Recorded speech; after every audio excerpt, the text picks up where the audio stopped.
with no fixtures and stuff, what does it actually mean to be back? What are you guys preparing for? Well, we obviously know that at some point we're going to be playing cricket, so it's really important that we get ready for that. And it's been great that everyone's come back in great shape, and we don't have too many guys in the Fat Club, so it's a great start for us. How do you plan the preparations with no actual fixed start date in place? What's the sort of the balance between fitness and skills at the moment? Well, yeah, luckily I don't have to do too much planning. That's the powers above that do all that, so we just rock up and train. But I think it's, like I said, it's really important that we do train for the start of this and act like it's going to be starting at the same time as usual, and be prepared for anything that comes our way. So the boys are sort of spend the first 3 or 4 weeks of pre-season getting a base fitness, and then we can start our skills. But I know some guys have started bowling today, and we're doing fielding early this year, so it's great to be back. Have you guys been given any indication of when the start might actually be? Are you actually expecting it to be around the same time as previously? To be honest, I really don't know. I'm sure it'll be around the start of the summer. We're hoping so, and if not, then we'll just be ready for whenever it is. Mitch, I'm sure there's never been so many guys doing pre-season here in Perth. Normally everyone's spread around the world.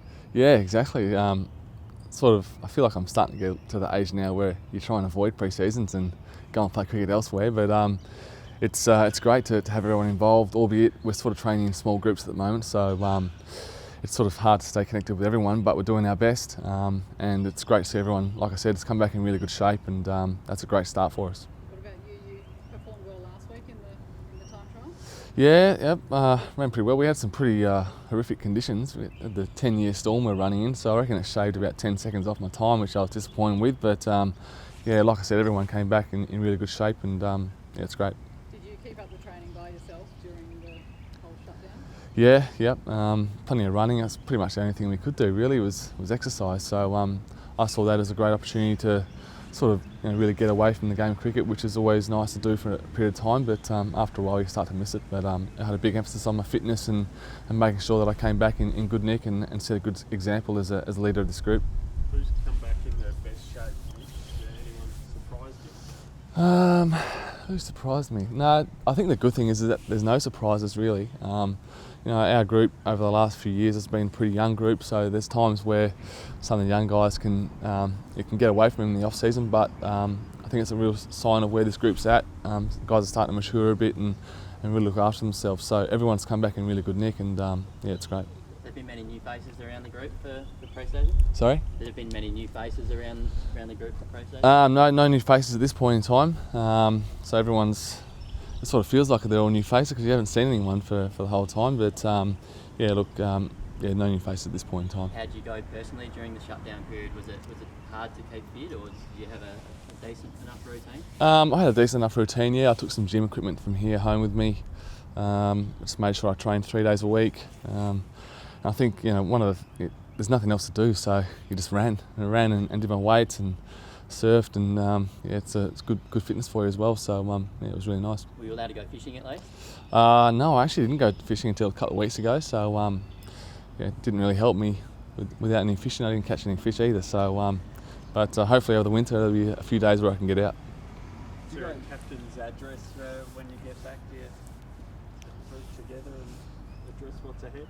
I think that'll probably happen in time when we're actually all together. I found it a little bit hard to sort of do over a Zoom meeting that we've all had.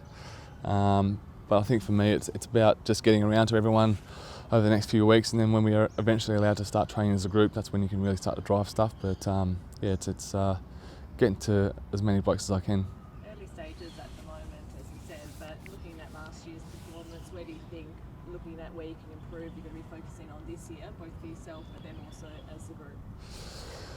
Well, I think obviously last year we showed a lot of signs and positive signs. It's a bit of an up and down year for us, winning the One Day Cup. I feel like we've got a really settled side in that, and a really strong team in the One Day Cup. And obviously we fell just short of the Shield again. So I think it's important for us to not put too much emphasis on the Shield and just everyone focus on getting better over the off season and making small improvements where we see fit. And hopefully if we all do that as a collective, then we go a step closer to making the Shield final and hopefully winning it. And how about you from a WA based level, but also as part of Cricket Australian contract as well? What are you hoping to improve? Well, I sort of missed the majority of the West Australian season last year with my injury, but I think for me, certainly being around for the whole winter, I have a big emphasis on making sure I'm leading the group really well and setting a great example.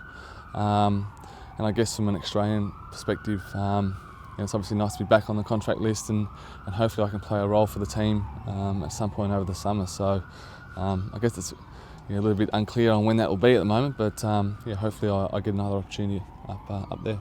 How are guys like Cam Green and Dorf going with their bowling? Look, I think to my knowledge they're going really well. Both back bowling. Dorf seems to be flying, seems to be super fit, and obviously Cam Green will be eased back into bowling duties. He's obviously had a few back injuries over the last couple of years, so he might have to make some technical changes, which this pre-season gives him a great opportunity, and I'm sure by the end of it he'll be in great nick. We all know what a huge challenge he is for not only Western Australian cricket but Australian cricket, but I'm sure come the start of the cricket season, whenever that is, he'll be ready to go. How much will that help with the potential of breaking the Shield drought? Because bowling was probably one of the issues last summer. Well, his record already suggests that he'll be a big in for us if we can keep him fit. I just think it's really important that for a young guy like him, and 6'7", he's got plenty of development to go from a body perspective. So we'll ease him into it and won't put too much pressure on him. Also, while letting him learn as much as he possibly can on the job, and that's just really exciting for me and for the whole team. There's so much uncertainty about the fixtures, World Cup, there's tours that may or may not happen. Do you just sort of have to be ready to go in case you get the call up? Yeah, it's incredible times, really, isn't it?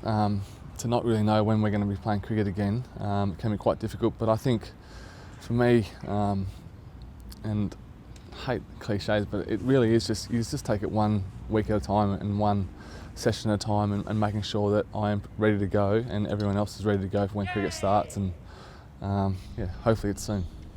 Have you guys had a chance to trial the applicator for shining balls now with the new ICC rules? No, I haven't. Is that something you're going to have to learn? Do you know when you get a chance to use that? I'm not sure, to be honest. It's certainly not going to be difficult to. I've spent 28 years shining a ball with saliva, so we're going to have to be very careful and very respectful of the new rules. But I guess over the winter we'll have to make sure that we're across that. Which is a bit of talk yesterday about some possible changes for the Big Bash, talking about substitute players and drafts for internationals. Do you have any thoughts on those sorts of ideas that get floated, and whether the Big Bash is in need of change at all?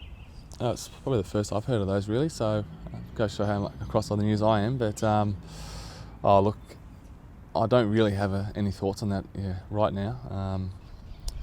I guess a draft for international players could be exciting, but to be honest, I don't really have too much to give on that one.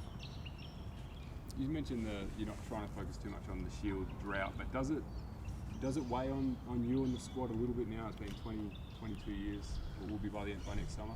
Oh, we're certainly striving for it. Yeah, as a captain and as a leader, you want to make sure that you want to win a Sheffield Shield. But I think every single person in this organisation is doing everything they possibly can to try and win a Shield. But ultimately, you can't look too far ahead. And as I said before, if everyone tries to get better over the winter, I'm sure with the grit we've got that'll hold us in good stead.